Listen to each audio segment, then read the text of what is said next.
England के खिलाफ test series के लिए पाकिस्तान की सिलेक्शन कमेटी की मीटिंग की जो अंदरूनी कहानी सामने आई है, उसके मुताबिक कुछ सिलेक्शन डिसीजन तो ऐसे थे जिसपे हेड कोच जैसन गिलेस्पी और कप्तान शान मसूद दोनों में कंसेंसस था, मगर कुछ डिसीजन ऐसे भी थे जिसमें उन पर डिबेट हुई, उनमें डिफरेंस ऑफ ओपिनियन था। ये डिसीजन कौन से थे और फिर इन डिसीजन पर फाइनली किसकी बात मानी गई, इसकी जो स्टोरी है वो मैं आपसे शेयर करता हूँ।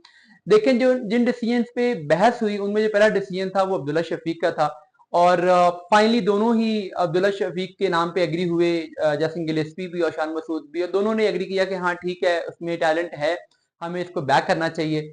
मगर साथ में ये भी कहा गया कि हम इसको शुरू के 1 या 2 टेस्ट मैचेस देंगे, अगर ये परफॉर्म नहीं करेंगे तो हुरैरा को हम बैकअप के तौर पे स्क्वाड के साथ रखते हैं, मगर अभी पहला चांस हम अब्दुल्ला शफीक को दे देते हैं। तो इसलिए अब्दुल्ला शफीक की सिलेक्शन होगी। तो समहाउ हम कह सकते हैं कि हाँ, इस डिसीजन पर दोनों में कंसेंसस था, गिलेस्पी में और शान मसूद में। जो दूसरा डिसीजन जिस पर डिबेट हुई वो कामरान गुलाम का था।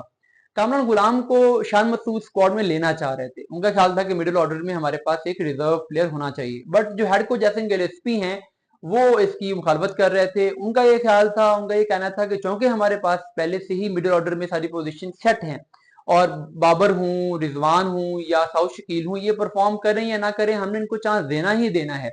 इसलिए हमें किसी मिडिल ऑर्डर रिजर्व बैट्समैन की जरूरत ही नहीं है, क्योंकि ओपनिंग में तो अब्दुल्ला शफीक के ऊपर एक क्वेश्चन मार्क है। इसलिए हम एक बैकअप ओपनर रख लेते हैं साथ, बट मिडिल ऑर्डर में हमें बैकअप बैट्समैन रखने की जरूरत नहीं है। इसलिए फिर उन्होंने अब्दुल्ला शफीक को नहीं लिया, कामरान गुलाम को नहीं लिया, और शान मसूद ने फिर सरेंडर कर दिया इस मामले पर, और इस मामले पर हेड कोच जैसन गिलिस्पी का जो डिसीजन था वो इम्प्लीमेंट हुआ।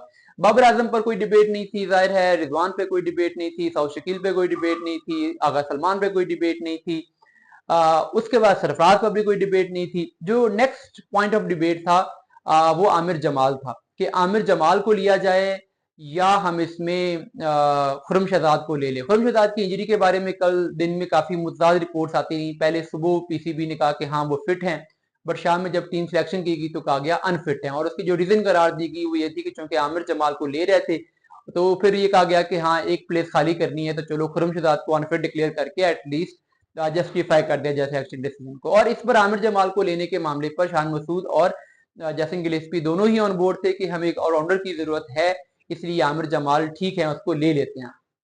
एक जो डिबेट हुई वो स्पिन डिपार्टमेंट में थी। इब्रार तो डेफिनेटली होने ही थे। जो दूसरे स्पिनर के लिए कौन आया जाए, इसके लिए कोशिश ये थी कि एक लेफ्ट आर्म स्पिनर ले लिया जाए, ये शान मसूद चाह रहे थे, जबकि जैसन गिलेस्पी जो थे वो जाहिद महमूद को लेना चाह रहे थे। तो शान मसूद का ये पॉइंट था कि चूंकि इब्रार एक ऑलरेडी लेग स्पिनर हैं, तो जाहिद महमूद को लेने की जरूरत नहीं है, हमें एक लेफ्ट आर्म स्पिनर लेना चाहिए। और मेहरान मुमताज और नोमान ऑप्शन थे, बल्कि नोमान तो ऑप्शन ही नहीं था, मेहरान मुमताज ऑप्शन थे। बट शान मसूद ने इंसिस्ट किया कि नहीं, नोमान को लेना है। नोमान के साथ शान मसूद पहले खेले हुए हैं, काफी कंफर्टेबल हैं। जैसन गिलेस्पी नोमान पर ज्यादा मुतफिक नहीं थे, उनको नहीं लेना चाह रहे थे, बट शान मसूद के इंसिस्ट करने पर उन्होंने उनके एक्सपीरियंस को इसमें हिट किया कि उनका एक्सपीरियंस है, उनको होना चाहिए, वो सिचुएशन को समझते हैं, पिचेस को समझते हैं। मेहरान मुमताज अभी यंग हैं, टेस्ट क्रिकेट उतनी खेली नहीं है 4 डे, तो इसलिए फिर जैसन गिलेस्पी ने इस मामले पर शान मसूद की बात मानी और नोमान सिलेक्ट हुए। पेसर्स में जो डिबेट हुई उसमें मोहम्मद अली और शाहीन शाह अफरीदी पर डिबेट थी। जैसन गिलेस्पी का यह ख्याल था कि हमें शाहीन अफरीदी को रेस्ट करवा लेना चाहिए, वो अभी पूरे रिकवर नहीं हुए इंजरी से, और उनको स्क्वाड में नहीं लेना चाहिए, और हमें मोहम्मद अली के साथ जाना चाहिए। गिलेस्पी पहले भी ये बात कर चुके हैं कि शाहीन अफरीदी का वर्कलोड मैनेज होने वाला है। बट जो शान मसूद थे उन्होंने कहा कि नहीं, ये अगर मैं करूंगा तो ये तो मैं अपने पैर पे कुल्हाड़ी मारूंगा। पहले खबरें हैं कि मेरी और शाहीन अफरीदी के दरमियान ताल्लुकात ठीक नहीं है, तो इस डिसीजन से तो सारा मलबा मेरे ऊपर गिरेगा, और कि शाहीन अफरीदी को जानबूझ के शान मसूद ने बाहर कर दिया, तो इसलिए मैं ये रिस्क नहीं ले सकता। तो उन्होंने एक पॉपुलर डिसीजन किया कि उन्होंने शाहीन अफरीदी को रख लिया और उन्होंने मोहम्मद अली को नहीं लिया। हालांकि क्रिकेटिंग सेंस में ये ज्यादा लॉजिकल डिसीजन होता अगर मोहम्मद अली सिलेक्ट होते और शाहीन अफरीदी सिलेक्ट ना होते, बट शान मसूद ने इस मामले पर सेफ खेलते हुए शाहीन अफरीदी को सिलेक्ट करने को प्रेफर किया।